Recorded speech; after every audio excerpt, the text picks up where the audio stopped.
So I'm with Emily Fletcher here, whom I mentioned several times in the book, The Code of the Extraordinary Mind. Emily is a friend. She's one of the world's greatest meditation teachers, at least I consider you so. And Emily teaches at her own school, which is called Ziva, Z-I-V-A, in New York City. And Ziva Meditation is her website. So I've learned so much about Emily. And what I really like about Emily is how she demystifies meditation. She demystifies so much of the stuff that many people consider woo-woo. And as a result, she speaks at Google, she speaks at Harvard. And today, though, Emily, we're not going to talk about meditation, which I know is the main thing you teach. I want to talk about a different idea I learned from you, and that was the idea that we occasionally get a calling, and you refer to it as nature. Some people call it your higher self or the universe. Emily uses the word nature. And in the book, I share a story that Emily shared with me about how when nature comes calling, you've got to listen. So Emily, we want to explore this topic a little bit more. And one of the things I want you to tell us is we want to hear your story of how you listened, right? Because you'd pulled off something really remarkable. You went from being a Broadway actress to starting a really phenomenally successful business in a relatively short amount of time with no business training whatsoever. How did that happen? Well, I think a lot of it was timing. I sort of hit meditation right before it became super cool. And as you know, meditation is the most amazing tool there is. And now there's so much neuroscience, backing it up that I think you don't have to do it, but you can't write it off as nonsense anymore. So that really helped. But a lot of it was really, like you said, listening to nature, what I would call following charm, which is basically listening to that still small voice inside. I was an actress for a really long time, and I was in Los Angeles, and my boyfriend at the time, he and I broke up, and then a month later he called and said, what I meant to say was, will you move in with me?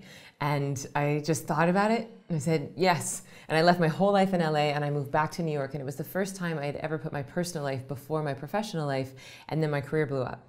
And so it was blew up in a good way. So it was a really good lesson in putting, your desires and your personal life before your quote unquote goals.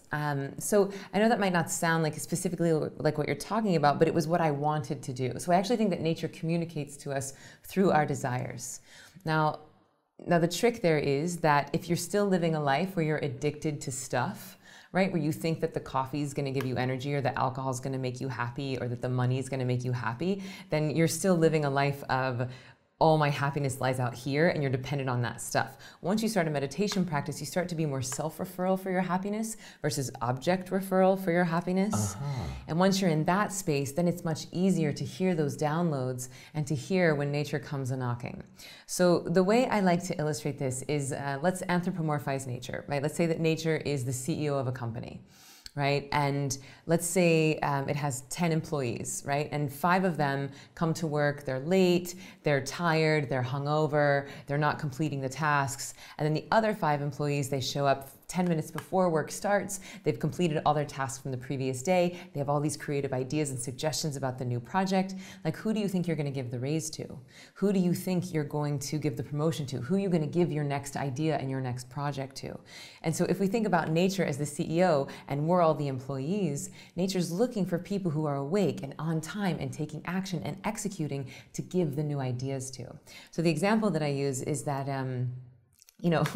that nature's just looking for people who are awake and who are willing to take action. And it just has ideas and projects that it wants birthed, right? And so I used to date this pop star back in the day, and he used to wake up in the middle of the night and go, and then he would wake up and he'd start writing something down. I'd be like, what are you doing? Come back to bed. And he'd be like, no, I gotta write it down. Otherwise I'm gonna hear this song on the radio in 2 months.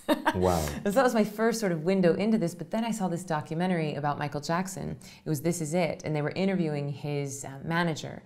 And he said that Michael Jackson used to call him all the time at 3, 4, 5 in the morning. And he'd be like, Michael, what is it? It's in the middle of the night. And Michael would be like, get up, I need you to write something down. And he'd be like, what is it? And Michael would say, fireflies. We need fireflies on the stage show. And he was like, Michael, come on, this can wait till tomorrow, can it? I'd be like, no, write it down. And he'd be like, Michael, let's just do it tomorrow. I'd be like, no, because if we don't do it, Prince will. And this just cracked me up because I was like, wait, the only guy innovating as fast as Michael Jackson was Prince, right? And so like that was the guy like nipping at his heels. Like he was getting these downloads and he knew that if he didn't take action, if he didn't bring it into the manifest, that nature would just look for the next person who was awake and ready to execute. I love that story. And I remember after we had this conversation, because I get so many business ideas, but I often put them to the side because I have a business to run. But I started approaching these ideas differently. The next idea I got, I immediately started acting in it, and not going full steam, but acting in it, sharing it with people, building mock-ups to see what people thought. And as I did that, the idea just started developing further and further and further. And now we're launching this beautiful new technology, which I'm so excited about in the next 6 months. But I love what you say, and I think it's so important to listen to those gut feelings that come to you. You are the chosen one. Yeah, you are the chosen one. And if you choose not to take action, nature will choose someone else. So thank you, Emily. Any final words for the people watching? Yes, just that when you hear that still small voice of intuition whispering, listen and then take action. Because the faster you take action, the more inspiration you're going to get. It becomes a beautiful upward spiral. I want to add something to that. I remember reading the book Think and Grow Rich by Napoleon Hill, right? And Napoleon Hill talks about the idea of baby steps, right? Baby steps, they are so important. And I remember hearing this joke. I can't remember where I heard it, but the joke goes like this. There was a guy who really wanted to win the lottery. So he would meditate every day, visualizing himself winning the lottery. Then he started praying to God every day, praying to win the lottery. And then a month passes, and a year passes, and diligently, 5 times, 10 times a day, he would meditate, visualize, pray to God about winning the lottery. And then 50 years pass, and he's continuing to do this. And one day he's crossing a street, and boom, he gets hit by a bus. So he ends up in heaven, he meets God, and he asks God, what's the deal? Like, I did this every single day, 10 times. I asked you to help me win the lottery. And God said, you could have at least bought a ticket. So the idea is that take a baby step. And in Napoleon Hill's book, Think and Grow Rich, he talks about baby steps. And he says the baby steps show intention. You don't have to know if you're taking the right baby step. Just take a step. If you're thinking about starting a company, but you don't have the right idea, well, go and register a company name. That's what I did when I registered Mind Valley. That's a baby step. But here's what happens. As you take these baby steps, the next bit of information comes, and then the next bit. And so if this is the goal, your baby step may be off mark, but you start auto-correcting, and soon you hit the goal. So most people are waiting for that straight answer to come. It doesn't come that way. You got to go with what you get. You auto-correct, and boom, you hit the goal. And the baby steps are really, really, really important. You got to act on that inspiration. Yeah, that's so beautiful. And it reminds me of something else that I always tell people that, you know, when you get an inspiration, people then worry about, well, when is it going to happen and how should I do it? But the when and the how are not our job. It's the what and the why.